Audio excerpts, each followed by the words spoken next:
दिल्ली की सर्द शाम में हल्की धुंध बिखरी हुई थी। सड़क किनारे लगी पीली बत्तियां धुंध में और रहस्यमयी लग रही थीं। शहर के शोर में दबा एक साया भीड़ से अलग चुपचाप कनॉट प्लेस की ओर बढ़ रहा था। उसका चेहरा आम लग रहा था, कपड़े भी वैसे जैसे कोई साधारण ऑफिस जाने वाला आदमी पहनता है, लेकिन उसकी आंखों में वो ठहराव था जो केवल उन्हीं लोगों में होता है जिन्होंने जिंदगी के कई चेहरे देखे हों। उसका नाम था अर्जुन मेहरा, पर यह नाम भी उतना ही नकली था जितनी उसकी मुस्कान। असल में वह था Raven, NSIO national strategic intelligence organisation का सबसे अनुभवी फील्ड एजेंट। NSIO एक ऐसी एजेंसी थी जिसका नाम आम नागरिकों को नहीं पता, और इसका काम था देश की परछाइयों में रहकर उसकी सुरक्षा करना। आज अर्जुन का मिशन सीधा था, एक विदेशी एजेंट विक्टर को ट्रैक करना और पता लगाना कि वह भारत में किससे मिल रहा है और क्यों। विक्टर कोई आम जासूस नहीं था, वह एक साइबर आतंकी था जिसने रूस, जर्मनी और जापान जैसे देशों के सिस्टम हैक किए थे। अब उसकी नज़र भारत की डिजिटल इंफ्रास्ट्रक्चर पर थी। अर्जुन ने कनॉट प्लेस के एक पुराने कैफे में अपनी पसंदीदा खिड़की वाली सीट ली, जहां से उसे बाहर का हर कोना साफ दिखाई देता था। उसने अपना लैपटॉप निकाला, एक साधारण मेल बॉक्स खोला और उसमें छुपा मिशन ब्रीफ पढ़ा। विक्टर की तस्वीर बेहद धुंधली थी, हल्के सुनहरे बाल, नीली आंखें, 35 साल के आसपास उम्र। उसके साथ की सबसे महत्वपूर्ण जानकारी थी, आज वह किसी भारतीय व्यापारी से मिलने वाला था। कैफे के अंदर हल्की रोशनी थी, लोग चाय और कॉफी में मग्न थे, लेकिन अर्जुन की आंखें लगातार हर चेहरे को स्कैन कर रही थीं। तभी दरवाजा खुला और एक लंबा, विदेशी व्यक्ति अंदर आया। उसने चारों ओर देखा, एक कोने की सीट ली और अपने मोबाइल पर ध्यान केंद्रित किया। वह बेचैन था। अर्जुन ने बिना वक्त गंवाए अपनी स्मार्टवॉच का रिकॉर्डर ऑन कर दिया जो उसकी आवाज़ को साफ पकड़ सके। कुछ ही देर में एक और आदमी आया, भारतीय, करीब 40 की उम्र, महंगे कपड़े, घड़ी की चमक बता रही थी कि वह कोई साधारण व्यापारी नहीं था। वह सीधे उस विदेशी के पास गया और दोनों ने हाथ मिलाया। अब अर्जुन के कान सतर्क हो गए थे। बातचीत धीमी थी, लेकिन तकनीक का कमाल था कि हर शब्द साफ रिकॉर्ड हो रहा था। डाटा आपके पास है? विदेशी बोला। हाँ, सब कुछ है, सरकारी प्रोजेक्ट्स, डिफेंस नेटवर्क की संरचना और सबसे अहम न्यूक्लियर साइट्स का नक्शा, व्यापारी ने मुस्कुराकर कहा। अर्जुन की नसें तन गईं। मामला बेहद गंभीर था। वह चाहता तो तुरंत दोनों को पकड़वा सकता था, लेकिन ये सिर्फ एक सिरा था। वह जानना चाहता था कि विक्टर के पीछे कौन है, उसका असली नेटवर्क क्या है। विक्टर ने एक पेन ड्राइव निकाली और मेज के नीचे से व्यापारी को दी। बदले में व्यापारी ने एक काले रंग का चिप काट दिया। लेन देन शांतिपूर्वक हो गया और दोनों उठकर अलग अलग दिशा में चल दिए। अर्जुन ने तुरंत NSIO हेडक्वार्टर को एक कोड भेजा, ट्रांजैक्शन डन, फेज 2 एक्टिवेट, और खुद विक्टर के पीछे लग गया। वह जानता था कि अब असली खेल शुरू हुआ है। विक्टर की चाल तेज थी लेकिन सोची समझी। वह बार बार पीछे देखता, भीड़ में छिपता, एक टैक्सी से दूसरी टैक्सी तक जाता रहा। अर्जुन ने भीड़ में खुद को छिपाते हुए उसका पीछा जारी रखा। आखिरकार विक्टर एक पुरानी बिल्डिंग में दाखिल हुआ, लोधी रोड की एक खंडहरनुमा इमारत जो अब किसी को याद भी नहीं थी। अर्जुन ने उसकी छत से सब कुछ देखा। विक्टर एक लैपटॉप खोलकर कुछ अपलोड कर रहा था। वह तुरंत समझ गया कि जो डेटा अभी मिला है वह अब किसी सर्वर पर भेजा जा रहा है। अर्जुन ने अपने बैग से एक पोर्टेबल जैमर निकाला और बिल्डिंग के नज़दीक एक्टिवेट कर दिया। विक्टर का सिस्टम रुक गया। वह घबरा गया और बाहर देखने लगा। अर्जुन ने मौका देखा, अपनी पिस्तौल निकाली और छाया की तरह अंदर दाखिल हो गया। डोंट मूव, उसकी आवाज़ गूंजी। विक्टर चौंका लेकिन उसने हार नहीं मानी। उसने लैपटॉप उठाकर जमीन पर फेंका और अर्जुन पर झपट पड़ा। दोनों के बीच भूसे, लातें, टेबल और कुर्सियां टूटीं, लेकिन अर्जुन अनुभवी था। उसने विक्टर को जमीन पर गिराया और उसकी कलाई मरोड़ दी। कौन है तुम्हारा अगला टारगेट? अर्जुन ने गुस्से में पूछा। विक्टर हंस दिया। तुम बहुत देर से आए हो, मेरा असली काम अभी शुरू हुआ है। उसके शब्दों ने अर्जुन को परेशान कर दिया। तभी उसकी जैकेट की जेब में रखी NSIO रेडियो पर आवाज आई, कोड रेड, देश के 5 प्रमुख साइबर सर्वर पर हमला हो चुका है। अर्जुन का दिमाग झंझना गया। वह जान गया कि विक्टर केवल एक मोहरा था, असली मास्टरमाइंड कहीं और छिपा हुआ था। विक्टर अब भी अर्जुन की पकड़ में था, लेकिन उसकी आंखों में एक अजीब सी शांति थी, जैसे उसे मालूम हो कि उसका काम पूरा हो चुका है। अर्जुन ने तुरंत NSIO हेडक्वार्टर को स्थिति की जानकारी दी और स्पेशल टेक टीम को बिल्डिंग की लोकेशन भेजी ताकि वे विक्टर के लैपटॉप से कुछ रिकवर कर सकें। बिल्डिंग के बाहर अब तक स्पेशल यूनिट पहुंच चुकी थी। 2 जवान अंदर आए और विक्टर को हथकड़ी लगाकर ले गए। अर्जुन ने राहत की सांस ली, लेकिन रेडियो पर मिली खबर उसके मन में हलचल मचा चुकी थी। देश के 5 प्रमुख साइबर सर्वर, जिनमें defence, railway, air traffic control, financial exchange और एनर्जी ग्रिड शामिल थे, पर एक साथ साइबर हमला हुआ था। ऐसे हमलों का मतलब सिर्फ एक होता है, डिजिटल युद्ध की शुरुआत। अर्जुन ने लैपटॉप का टूटा हुआ हार्ड डिस्क अपनी टीम को सौंपा और हेडक्वार्टर के लिए रवाना हो गया। एनएसआईओ का मुख्यालय दिल्ली से कुछ किलोमीटर दूर एक अज्ञात स्थान पर था, जिसे केवल शून्य केंद्र कहा जाता था। वहां पहुंचते ही उसे सीधे इंटेलिजेंस निदेशक कमलवीर राणा के कमरे में बुलाया गया। कमरे में तनाव भरा सन्नाटा था। सामने एक बड़ी स्क्रीन पर 5 साइबर हमलों की लाइव रिपोर्टिंग चल रही थी। राणा ने बिना समय गंवाए कहा, विक्टर एक मोहरा है, हम ये पहले से जानते थे। लेकिन हमला इस स्तर पर होगा, इसका अंदाजा नहीं था। हमें जल्द से जल्द उसके नेटवर्क का मुख्य व्यक्ति चाहिए। और अर्जुन, इस बार हम जीरो फेलियर की स्थिति में हैं। अगर यह नेटवर्क हमें 2 दिन और चकमा दे गया तो देश की रीढ़ टूट सकती है। अर्जुन ने विक्टर के व्यवहार, उसके शब्दों और मीटिंग की डिटेल साझा की। टीम ने उन सब डेटा को एआई सिस्टम में फीड किया और परिणाम आया, संभावित मास्टरमाइंड, कोडनेम हाइड्रा। हाइड्रा, एक ऐसा नाम जो एनएसआईओ की फाइलों में वर्षों से दर्ज था, लेकिन कभी उसका असली चेहरा सामने नहीं आया। कहा जाता था कि हाइड्रा एक नहीं, कई लोगों का समूह था जो डिजिटल सिस्टम को हथियार की तरह इस्तेमाल करता था। एआई ने एक और सुराग दिया। विक्टर के कॉल डिटेल्स में एक लोकेशन दोहराई गई थी, मुंबई की एक परित्यक्त शिपिंग डॉक जो अब कमर्शियल जोन में बदली जा रही थी। अर्जुन को अगले ही पल मुंबई रवाना कर दिया गया। मुंबई की गर्मी और हलचल से दूर, रात में समुद्र की लहरें टकरा रही थीं और उस सूनी डॉक के चारों ओर सन्नाटा था। अर्जुन वहां अपने नए नाम अनिल जोशी के साथ पहुंचा, एक ट्रांसपोर्टर के रूप में। उसके पास अब एक छोटा सा ट्रक था जिसके अंदर एनएसआईओ की पोर्टेबल सर्विलांस लैब छिपी थी। उसने पास के 2 गोदामों पर कैमरे लगाए और 3 रातें वहां निगरानी में बिताईं। तीसरी रात कुछ हलचल दिखी। 2 काले एसयूवी वहां आए और 4 नकाबपोश लोग एक बड़े स्टील कंटेनर के पास पहुंचे। अर्जुन ने जूम करके देखा, उनके पास एक ब्रीफकेस था और वे उसे कंटेनर में फिट कर रहे थे। तभी उसने देखा एक तीसरा व्यक्ति आया, लंबा, गहरे भूरे बाल और आंखों पर रिफ्लेक्टिव चश्मा। एआई से उसका चेहरा स्कैन कराया गया। परिणाम आया, hydra core operative, code name omega. अब अर्जुन के सामने असली चुनौती थी इन लोगों को पकड़ना, बिना किसी गोली या सार्वजनिक हलचल के। उसने तुरंत अपने स्लीपर एजेंट सान्या को एक्टिवेट किया, जो वर्षों से मुंबई पोर्ट ट्रस्ट में एक साधारण क्लर्क बनकर काम कर रही थी, लेकिन असल में एनएसआईओ की ऑपरेटर थी। सान्या ने अर्जुन को बताया कि अगले 48 घंटे में वह कंटेनर एक निजी जहाज के जरिए देश से बाहर जाने वाला है। जहाज का नाम था नाइट स्पिरिट और वह इंटरनेशनल वाटर में जाकर कंटेनर को एक विदेशी पोत में ट्रांसफर करने वाला था। एनएसआईओ के लिए यह अब ऑपरेशन लास्ट विंडो बन गया था। कंटेनर को समुद्र में जाने से पहले रोकना था और हाइड्रा के सदस्य को जिंदा पकड़ना था। अर्जुन ने एक आखिरी बार मुंबई के आसमान की ओर देखा। उसे पता था अगली सुबह या तो वह हाइड्रा को बेनकाब करेगा या खुद समंदर में गुम हो जाएगा। अर्जुन की आंखों में नींद नहीं थी, सिर्फ रणनीति थी। अगले दिन सुबह से पहले ही वह डॉकयार्ड के पास एक कंट्रोल रूम जैसा सेटअप तैयार कर चुका था। एक बड़ी स्क्रीन पर लाइव फीड चल रही थी, सान्या के लगाए कैमरे, ड्रोन्स और ट्रक के भीतर के सिग्नल सब एक साथ उसकी नज़र में थे। नाइट स्पिरिट नाम का जहाज बंदरगाह में प्रवेश कर चुका था। यह कोई आम पोत नहीं था।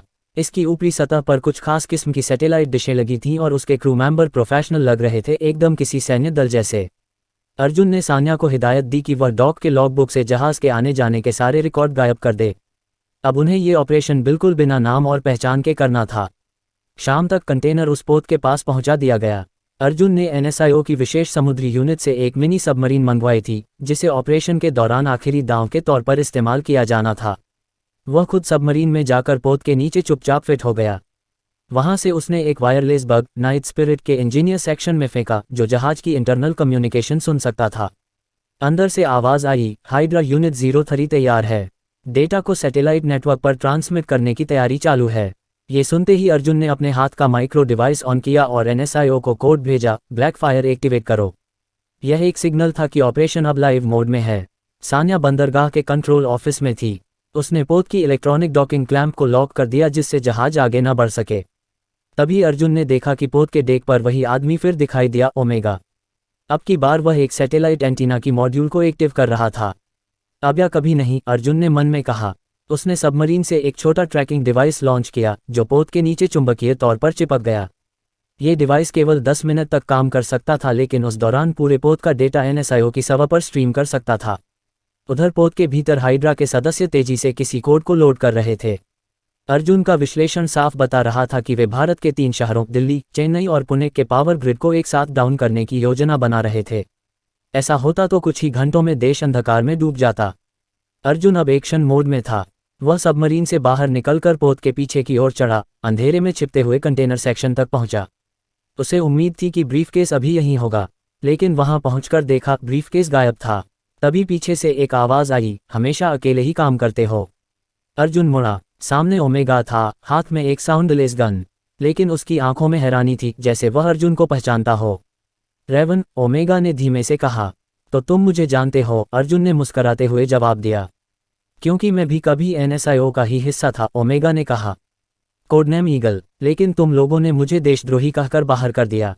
अर्जुन की आंखें सिकुड़ गईं। उसका अतीत सामने आ गया।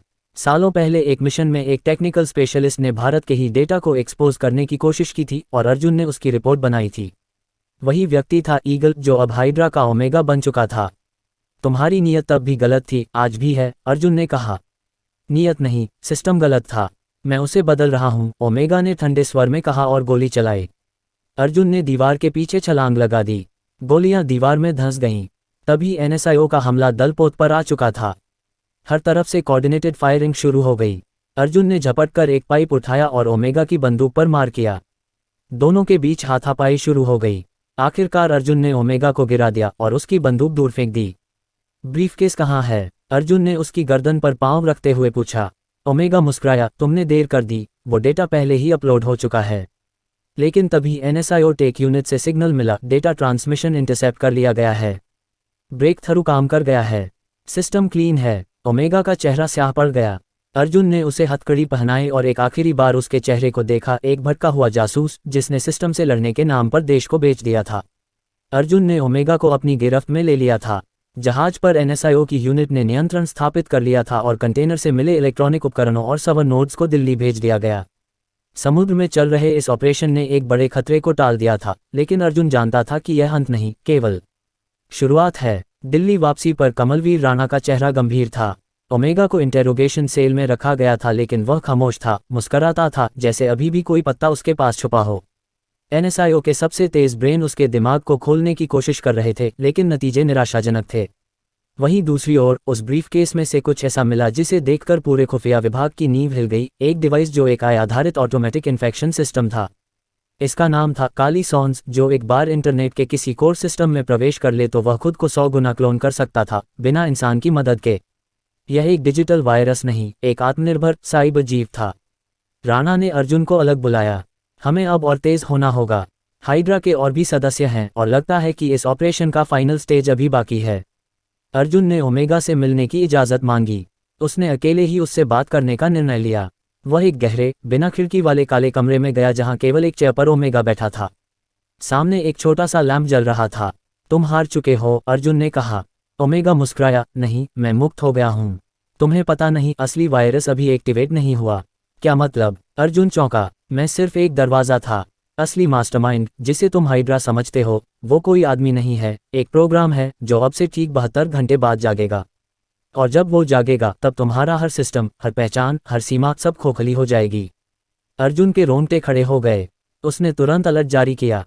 एनएसआईओ की साइबर टीम ने उन सभी लोकेशनों को ट्रैक करना शुरू किया जहां से काली सॉन्स को फीड किया जा सकता था। और तब एक नाम सामने आया, इंडस नेटवर्क, एक निजी कंपनी जो भारत के विभिन्न राज्यों में टेलीकॉम टावर्स और डेटा सर्वर चला रही थी। इंडस नेटवर्क की एक शाखा हिमाचल प्रदेश के दूरस्थ इलाके में थी, जहां हाल ही में भारी बर्फबारी हुई थी। वहां तक पहुंचना आसान नहीं था, लेकिन एनएसआईओ के पास और कोई विकल्प नहीं था। अर्जुन को एक टीम के साथ भेजा गया, जिसमें सान्या, टेक स्पेशलिस्ट अमित और एक्स मिलिट्री कमांडर राजेश शामिल थे। सभी लोग सेना के हेलीकॉप्टर में रवाना हुए। रास्ते भर बर्फीली घाटियां और चट्टानी इलाके थे, लेकिन अर्जुन के मन में अब कोई संशय नहीं था, यही था आखिरी मोर्चा। वह जगह एक तरह का मिनी डेटा सेंटर था, जो बाहर से एक सामान्य कम्युनिकेशन हब जैसा दिखता था, लेकिन अंदर हाई सिक्योरिटी सर्वर्स और अज्ञात पावर यूनिट्स थीं। रात के अंधेरे में टीम ने वहां दस्तक दी। गेट तोड़कर वे अंदर दाखिल हुए और देखा वहां कोई आदमी नहीं था, लेकिन पूरा सिस्टम ऑटोमेटिक था। तभी अमित चिल्लाया, सर, एक सिस्टम अभी अभी एक्टिव हुआ है। ये वो ही कोड है जिसे ओमेगा हाइड्रा आई कह रहा था। सभी लोग सर्वर रूम में पहुंचे। वहां बीच में एक चमकदार गोल्ड डिवाइस था, जिसमें नीली रोशनी घूम रही थी, जैसे वो सांस ले रहा हो। स्क्रीन पर एक मैसेज लिखा था, phase 3 initiated, countdown 42 minutes and 67 hours. यानी कि अभी भी कुछ घंटे बचे थे उस विनाश को रोकने के लिए। अर्जुन ने तुरंत सिस्टम को बंद करने का आदेश दिया, लेकिन अमित ने कहा, सर, ये कोड बिना एक खास पासकी के बंद नहीं होगा, और वो कि शायद ओमेगा के पास ही है। अर्जुन ने कम्युनिकेशन लाइन खोली और दिल्ली में बैठे राणा से जुड़ा। सर, हमें पासकी चाहिए। और ये कोड केवल ओमेगा ही जानता है। राणा ने गहरी सांस ली। तो फिर समय आ गया है ब्रेन डाइव का। ब्रेन डाइव एक रिस्की तकनीक थी जिसमें किसी बंदी के अवचेतन मस्तिष्क से जानकारी निकाली जाती थी। यह मानसिक दृष्टि में झांकने जैसा होता था, अवैज्ञानिक लेकिन एनएसआईओ की अत्यंत गोपनीय तकनीकों में से एक। दिल्ली में ओमेगा को एक खास डिवाइस से जोड़ा गया और अर्जुन वहीं हिमालय से एक न्यूरल लिंक पर जुड़ गया। उसका दिमाग अंधेरे में उतरा। वह ओमेगा की स्मृतियों में था, उसके पुराने मिशन, उसकी असफलताएं, उसका गुस्सा। और तभी अर्जुन ने देखा एक छोटी सी बच्ची की तस्वीर जिसे ओमेगा बार बार देख रहा था। उसकी बेटी। और एक कोड 947ACBH12 जिसे वह बार बार दोहरा रहा था। अर्जुन एक झटके से जागा और अमित को कोड दिया। कोड इंटर किया गया। एक पल को पूरा सिस्टम हिल गया। रोशनी कम हुई और फिर एक शब्द उभरा, healing user Raven, system disabled. पूरा सिस्टम बंद हो चुका था। अर्जुन के चारों ओर सन्नाटा था। उन्होंने अपने दल की ओर देखा, सबने थमकर राहत की सांस ली। अब खतरा टल चुका था। भारत को एक बहुत बड़ी साइबर त्रासदी से बचा लिया गया था। बर्फबारी थमी नहीं थी, लेकिन अर्जुन की आंखों में अब हल्की राहत थी। मिशन सफल हो चुका था। एनएसआईओ की यूनिट ने पूरे डेटा सेंटर को सील कर दिया और उसे विशेष हेलीकॉप्टर में दिल्ली ट्रांसफर करने का निर्णय लिया गया। सान्या और राजेश बाकी टीम के साथ पीछे रह गए, लेकिन अर्जुन और अमित फौरन दिल्ली के लिए रवाना हुए क्योंकि अब अगला कदम था रैकेट क्लीनिंग।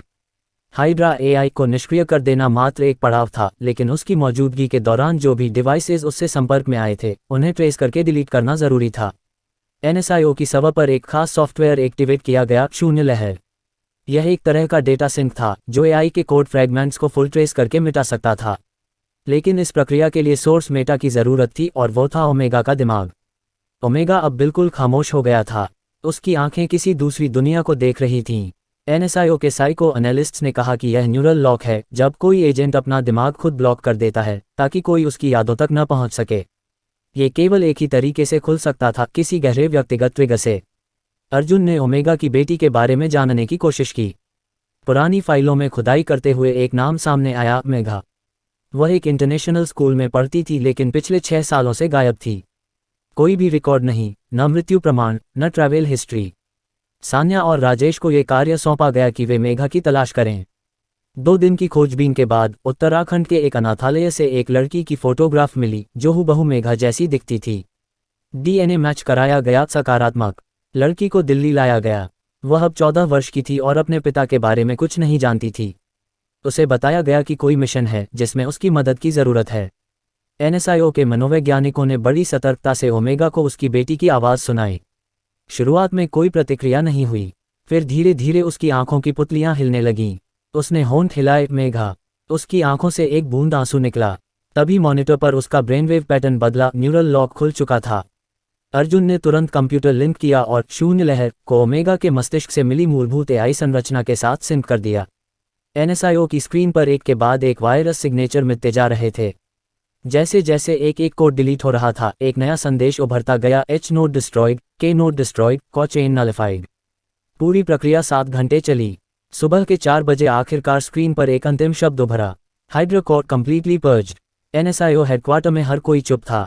मिशन खत्म हो चुका था। भारत की डिजिटल रीढ़ की हड्डी फिर से सुरक्षित हो चुकी थी।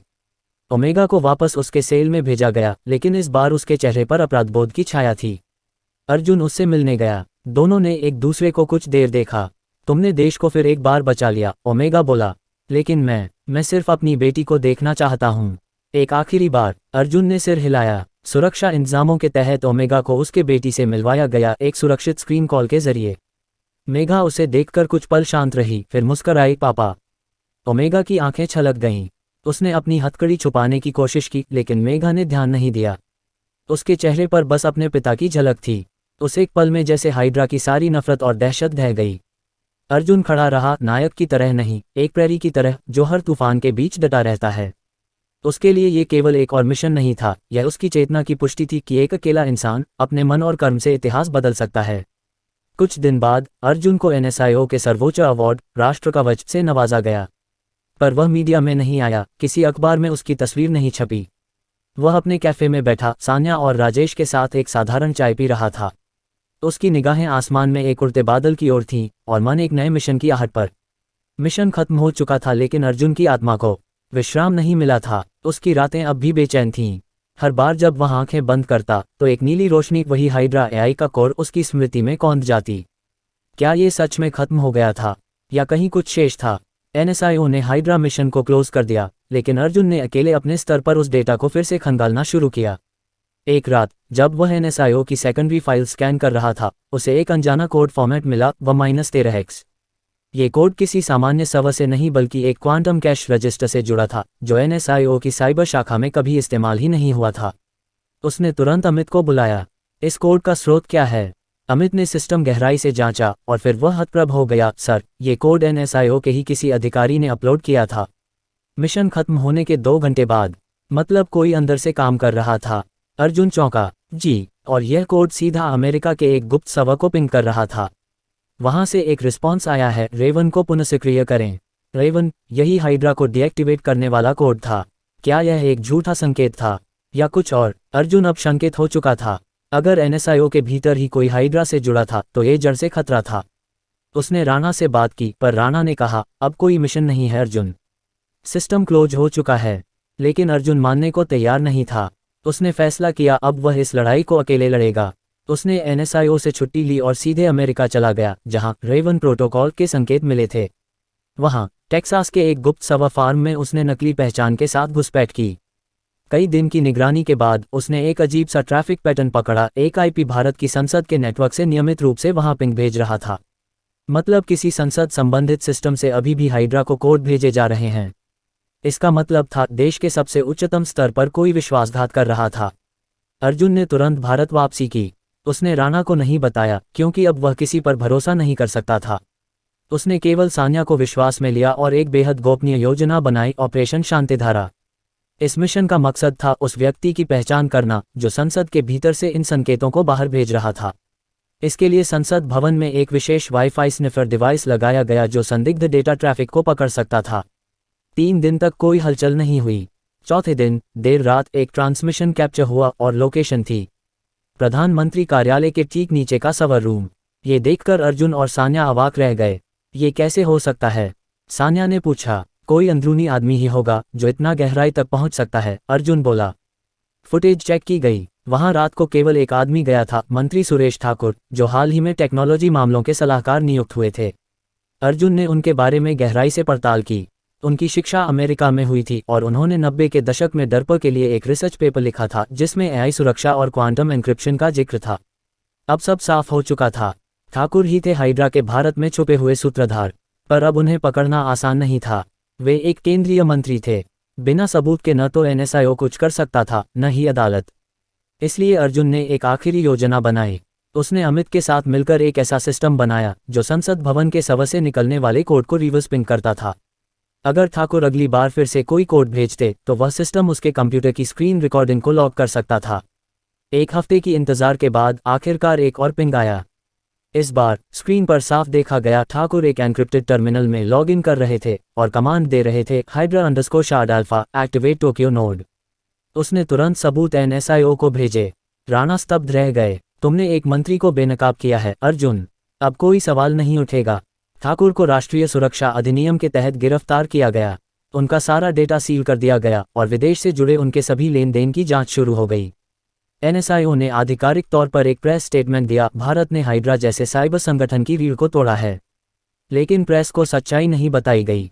वे बस यही समझे कि यह एक बड़ी साइबर सुरक्षा उपलब्धि थी। अर्जुन ने अपने कमरे में बैठकर यह खबर देखी और चैन की सांस ली। अब वह जानता था असली शत्रु कभी दूर नहीं होता, वह हमारे बीच छुपा होता है। पर जब तक एक प्रहरी जागा है, देश सुरक्षित है। मंत्री सुरेश ठाकुर की गिरफ्तारी के बाद मामला देश और दुनिया में गूंज उठा। एनएसआईओ को अमेरिका, जापान और यूरोप के कई साइबर सुरक्षा संगठनों से बधाइयां मिली, लेकिन साथ ही चेतावनी भी, हाइड्रा पूरी तरह खत्म नहीं हुई है। ये केवल एक शाखा थी। अर्जुन अब शांत नहीं बैठ सकता था। उसका अनुभव कहता था, जब तक जड़ तक न पहुंचा जाए तब तक जीत अधूरी है। एनएसआईओ की इंटेलिजेंस रिपोर्ट में एक और कोडनेम उभरा, प्रोजेक्ट हॉलोसन। यह एक छिपी हुई प्रणाली थी जो एक आर्टिफिशियल ग्रह प्रणाली के नाम पर आधारित थी और इसका लिंक हाइड्रा के जापान नेटवर्क से जोड़ा गया था। राणा ने अर्जुन को बुलाया। तुम अब तक जो कर चुके हो उसके लिए राष्ट्र ऋणी रहेगा, पर आगे का रास्ता और खतरनाक है। तुम्हें जापान जाना होगा, ऑफिशियल पासपोर्ट नहीं मिलेगा, वहां तुम अकेले होगे। अर्जुन तैयार था। सान्या भी पीछे हटने को तैयार नहीं थी। वह बोली, अगर तुम जा रहे हो तो मैं भी चलूंगी। ये लड़ाई अब हम दोनों की है। राजेश को भारत में बैकअप ऑपरेशंस की जिम्मेदारी दी गई और मिशन कोड दिया गया, ध्रुव रश्मि। टोक्यो में अर्जुन और सान्या एक फर्जी टेक्नोलॉजी कंपनी के नाम पर दाखिल हुए। उन्होंने होलोसन के डेटा ट्रैफिक को ट्रेस करना शुरू किया। ये संकेत एक गहरे समुद्र के भीतर बसे एक पुराने संचार स्टेशन से आ रहा था, ओकिनावा के पास, जिसे अब निष्क्रिय घोषित किया गया था। अर्जुन और सान्या एक विशेष पनडुब्बी से वहां पहुंचे, लेकिन जो उन्होंने वहां देखा वह अविश्वसनीय था। वह स्टेशन अब एक हाइड्रा रिसर्च लैब में बदल चुका था, जिसमें लगभग 20 वैज्ञानिक एआई को नई चेतना देने के प्रयोग कर रहे थे। एक वैज्ञानिक का नाम था यूतो शिरो, जो कभी भारत के बंगलौर में एक कॉन्फ्रेंस में अर्जुन से मिला था। अब वही हाइड्रा के लिए कार्य कर रहा था। अर्जुन ने अपनी पुरानी पहचान ईशान के नाम से शिरो से संपर्क किया और झूठी पहचान के तहत रिसर्च लैब में दाखिल हो गया। शिरो ने बताया, होलोसन असल में एक ऐसा कोड है जो किसी भी देश के सैटेलाइट नेटवर्क को हैंग करके झूठे मौसम और सैन्य सिग्नल भेज सकता है। ये शांति के नाम पर युद्ध छेड़ सकता है। ये सुनकर अर्जुन चौंक गया। यदि यह प्रोजेक्ट सक्रिय हुआ तो भारत की रक्षा प्रणाली झूठे अलर्ट से पागल हो सकती है। उसकी आंखों में भारत की सीमाओं पर खड़े जवानों की छवियां कौंध गईं।